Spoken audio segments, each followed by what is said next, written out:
بسم اللہ الرحمن الرحیم۔ ناظرین، اسلام پر ایک اعتراض یہ کیا جاتا ہے کہ مسلمان جہاد کے نام پر قتل و غارت کرتے ہیں اور قتل و غارت گری کی جاتی ہے، لہٰذا یہ ایک عمل جو ہے وہ درست نہیں ہے۔ تو اس کے جواب میں ہم یہ عرض کرتے چلیں کہ یہ اعتراض اس صورت میں کیا جاتا ہے جبکہ لوگوں کو جہاد کا پتہ نہ ہو کہ جہاد کن وجوہات کی بنا پر کیا جاتا ہے۔ تو آئیے اس کے جواب میں ہم چلتے ہیں کہ جہاد کی جو وجوہات ہوتی ہیں یہ دو وجوہات ہوتی ہیں کہ جس کی وجہ سے جہاد کیا جاتا ہے۔ ایک وجہ تو جہاد کرنے کی یہ ہوتی ہے کہ جب کفار مسلمانوں پر حملہ کر دیں تو ایسی صورت کے اندر جہاد کیا جاتا ہے۔ اب اس کو اگر دیکھا جائے تو واقعی جو ہے وہ ہر بندہ ہی یہ سمجھے گا کہ اگر کوئی کسی پر حملہ کر دیتا ہے تو لہٰذا وہ بندہ اب اس حملے کے جواب میں اپنا دفاع تو کرے گا۔ اگر اپنا وہ دفاع نہ کرے تو ظاہر ہے کیا ہوگا، خود بھی ہلاک ہوگا، بال بچے بھی ہلاک ہو جائیں گے، یعنی ہر شے ختم ہو جائے گی۔ تو ایسی صورت کے اندر اپنا دفاع کرنا تو لازمی ہے۔ تو جہاد کی ایک وجہ، ایک صورت یہ ہوتی ہے کہ جب کفار مسلمانوں پر حملہ آور ہو جائے تو ایسی صورت کے اندر جہاد کیا جاتا ہے۔ لہٰذا اس بنا پر اگر کوئی بندہ مسلمانوں پر اعتراض کرتا ہے کہ مسلمان جو ہے وہ جہاد کے نام پر قتل و غارت گری کرتے ہیں، اگر یہ پہلی وجہ دیکھی جائے، اس وجہ سے اگر کوئی اعتراض کرتا ہے تو بالکل یہ بیوقوفانہ اور جاہلانہ اعتراض ہوگا۔ اب دوسری وجہ کی طرف چلتے ہیں کہ جہاد کیا جاتا ہے۔ جہاد کی دوسری وجہ یہ کہ اسلام کے نفاذ کے لیے جہاد کیا جاتا ہے۔ ناظرین، یہ جو دوسری وجہ ہے اس کو بھی اگر عقلی طور پر دیکھا جائے تو یہ بھی کوئی ظلم نہیں ہے بلکہ یہ مخلوق کے ساتھ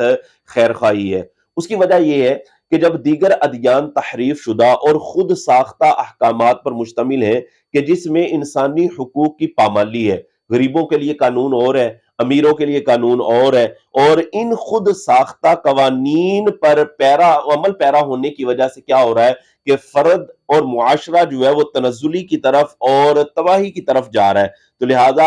معاشرے کو، افراد کو تنزلی سے اور فساد سے بچانے کے لیے ایسی صورت کے اندر ایسے احکامات ان لوگوں کے سامنے لائے جائیں اور ایسے احکامات ان پر جو ہے وہ لاگو کیے جائیں کہ جو احکامات اللہ اور اس کے رسول نے دیے ہیں۔ تو جب ہم اللہ اور اس کے رسول کے دیے ہوئے احکامات کے مطابق زندگی گزاریں گے، ہمارا معاشرہ جو ہے وہ ترقی کی طرف، ہمارا معاشرہ کامیابی کی طرف، اور ہمارا معاشرہ جو ہے وہ آگے بڑھتا ہی چلا جائے گا اور تنزلی اس انداز کے اندر نہیں ہوگی۔ اور اس کی ایک اور وجہ ہم یہ عرض کرتے چلیں کہ جہاد کر کے ہم یہ نہیں ہوتا کہ مسلمان لوگ جو ہے وہ جہاد کر کے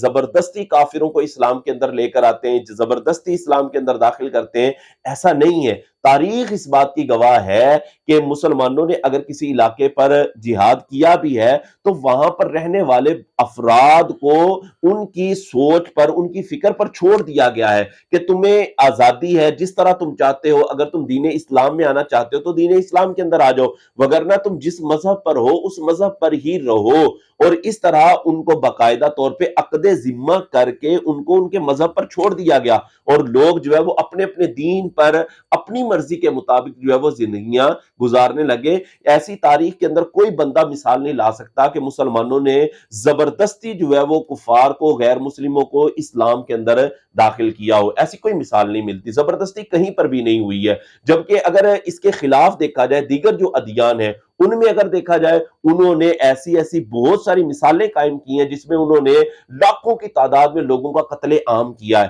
آپ ہٹلر کو دیکھ لیں، ہٹلر نے جو ہے وہ 60 لاکھ کے قریب افراد کو جو ہے وہ قتل کر دیا تھا، ان کو ختم کر دیا تھا۔ اسی طرح ہندوستان کے اندر باقاعدہ طور پر ہندوؤں نے مسلمانوں کو زبردستی جو ہے وہ اپنے مذہب میں لانے کی کوشش کی، جو نہیں آتا تھا اس کو قتل کرنے کا جو ہے وہ منصوبے بنائے گئے اور قتل بھی کیے گئے ہیں۔ اور اس کے علاوہ ہسٹری کے اندر ایسے افراد بھی موجود ہیں جو مسلمان نہیں تھے، لیکن انہوں نے جس طرح جو ہے وہ پورے عالم کے اندر قتل و غارت کی ہے اس کی مثال نہیں کہیں ملتی۔ باقاعدہ طور پہ انسانی کھوپڑیوں کے مینار بنا دیے گئے، اتنی قتل و غارت کی گئی، اور یہ قتل و غارت کرنے والے لوگ مسلمان نہیں تھے بلکہ غیر مسلم تھے۔ تو یہ جو میں آپ کے سامنے بیان کر رہا ہوں کہ اسلام کسی پر زبردستی نہیں کرتا، جہاد کر کے زبردستی نہیں کی جاتی کہ تم اسلام کے اندر داخل ہو۔ جہاد جو کیا جاتا ہے اس کی جو ہے وہ دو وجہ میں نے آپ کے سامنے بیان کی ہیں۔ ایک وجہ تو یہ کہ جب کفار مسلمانوں مسلمانوں پر حملہ آور ہو جائیں تو ایسی صورت کے اندر جہاد